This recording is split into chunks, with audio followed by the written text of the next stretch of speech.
In a remote village surrounded by dense woods, there was a legend about an old, abandoned house at the edge of the forest.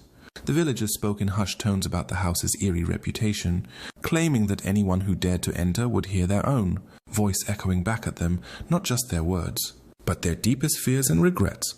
One crisp autumn evening, a curious young woman named Clara, skeptical of the stories, decided to test the legend. She approached the house as the sun dipped below the horizon, casting long shadows that seemed to reach out for her. The front door creaked ominously as she pushed it open and stepped inside.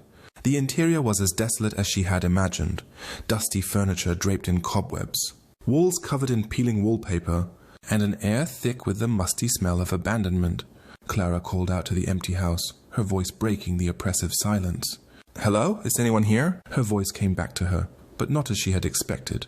It echoed with a distorted timbre, growing louder and more menacing with each repetition.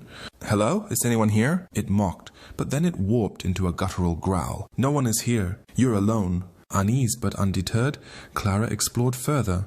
She discovered a large mirror in the living room, its surface dark and streaked.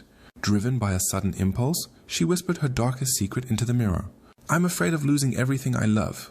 The mirror seemed to ripple as if disturbed by her words. Then the whisper returned to her, but this time it was chillingly clear. "You will lose everything. Everything you love will vanish." Clara spun around, her heart pounding. The shadows in the corners of the room seemed to writhe, coalescing into vague, menacing shapes. She could feel a cold presence closing in on her, and the echoes grew more frantic. "You will lose everything. Everything you love." In a panic, Clara dashed for the door, but it slammed shut before her eyes. Desperate, she pounded on it, her breath coming in ragged gasps. The echoes now seemed to fill the room,